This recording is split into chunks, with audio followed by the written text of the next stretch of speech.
All right, Tara, I just opened up your design here, and as you can see right here, I can see that you're seeing these links between them. Um, but there's a couple things I want to show about this design, okay? The first thing I want to do is never judge what you're seeing here as how the machine's going to sew it. You want to open up the view and go to simulation, and this will show you exactly how it's going to show it. So if there are thread trims there, they will show up in this view. So we have like where it goes from the white here to the green, it looks like in the shirt. I think that's just a needle move. You do have a needle move here on the dark green to pink. That's not going to be there.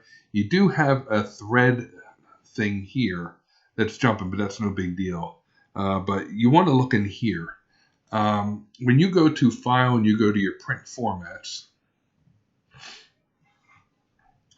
and when I go to any one of these, if I go to embroidery text sheet here, and let's expand this, these are showing you, these lines here are not where their thread is connected. It's actually showing you how the machine is moving to the different objects. So you see the first color is pink, and I think it's just this part right here, and then it goes to this part here. So it's going to do this section first, and then it's going to move to the pink, which is the sunflower and the teardrop here, as well as the stuff overhead. And then you can see that it's going to go to the light green. So these are all just where the needle is moving to from one object to the other. This is not information where there are no thread trims. Like I said, in the view and go to simulation, this shows you a true view of how it's going to sew. Now there's a couple things I want to be mindful of, okay? Your underlay here is very close to coming outside of that letter O. Okay, you can see right here, this underlay is jumping to the left side, and we want to keep this in the center. Okay, now there's a setting that you want to do this. Always zoom in to take a look at this. Okay, we're going to click on the lettering. I'm going to go to Object Manager, and we're going to go to Fill. And the first thing we're going to do, your density is at 4.50, but let me see how tall these letters are. It's about 28. Okay, so what we really want on this is probably a density of 4.80. Okay, just because it's got a little bit of boldness to it, to the style. So I'm going to type in 4.80. It's going to give me just a couple more stitches. Okay. There we go. The next thing is we want to do is we want to go down to the underlay. You have underlay centered, but the stitch length right here, the maximum stitch length is 20 points, okay? And that means the length that the needle's got to travel between this and here, that's 20 points, okay? We want to reduce that number down to about 12 so your underlay stays in the center, okay? So go to Fill, go to Adjustments and Compensation, open up your underlay, and change this to 12.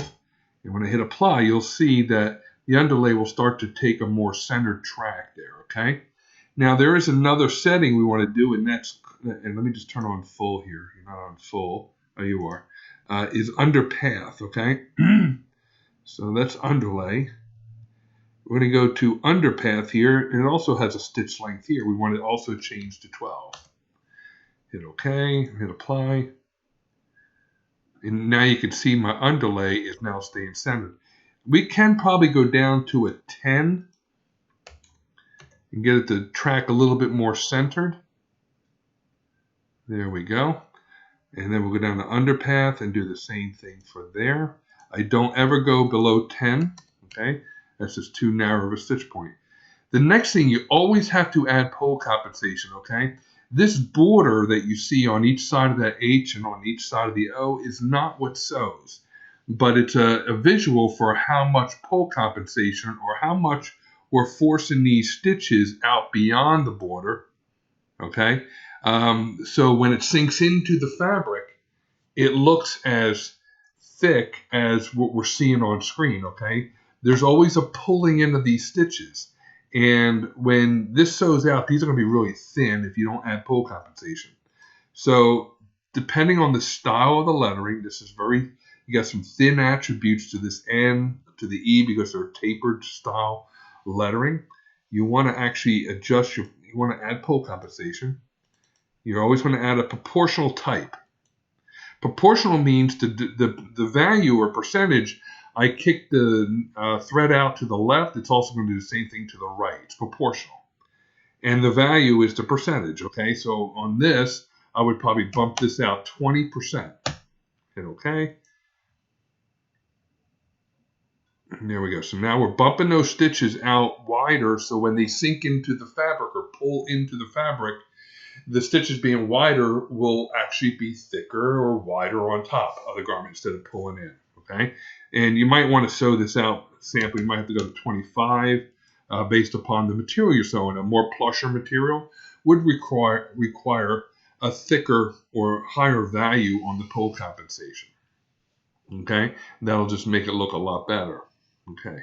So let's go ahead and look at that now, okay? And don't worry about it if it looks like, well, it's going to close up that E. No, when that sews out onto your material, this is going to move in to this, okay? Because it's pulling in, okay? That's what your pull compensation is all about. So let's go and look in the view and simulation, and we'll take a look at this design, and everything looks good. You know, this looks, you know, we could put a thread trim in there if you want to, but I don't think it's necessary. To put a thread trim in there on the pink, you always want to have your preview screen open, your simulation screen up, so you can see that the change has taken effect. Okay, so I'm going down here. And then in the design, we're going to go up to where that part of the stitching is. And we're usually going to be out. Let's move this over here. So I'm going to take it out of 3D mode. And we're going to look for the part where it jumps from this curve to here. So I'm going to go to Edit Stitches. And I'm going to click on here. And I'm going to hit my down arrow button on my computer screen, on my computer keyboard, and try to find out where it jumps over or if it jumps over the other way. It looks like it jumps over the other way. So let's go ahead and go back. Up arrow goes back in stitches. Okay. And we'll find a place where it jumps over from the teardrop. Just going to keep getting back. All right, so let's try clicking on this side.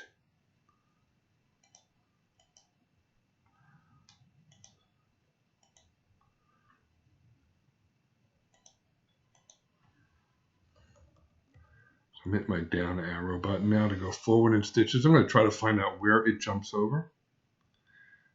It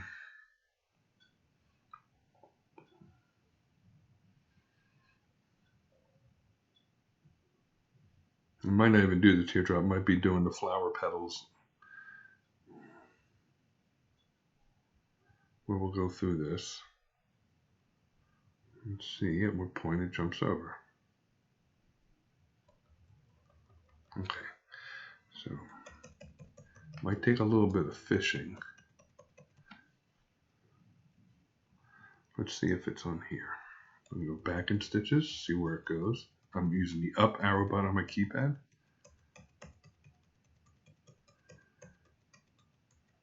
Right there. So there it is, okay? So you can see the arrow's direction where it goes from. So it actually goes from this point, which is the pink, and then it gets down to here, and then it jumps over as a color change, and it automatically does a thread trim. So this is actually peach in color and not pink, okay? So it's not going from the teardrop or from one pink object to the other. So this is actually, whenever you have a color change, it's automatically going to do a thread trim, okay? So this we don't even have to worry about, okay? But you can see here in our simulation screen, we have no thread links between each letter. So I'm going to save this. I'm going to go File, I'm going to save. I'm going to save the design because I increased the pull compensation. So I added pull compensation. I decreased stitch length, or the maximum stitch length on the underlay as well as the underpath. And we'll save this to the desktop, and I'll just name it New H636 Real Housewives, and I'll send this back to you.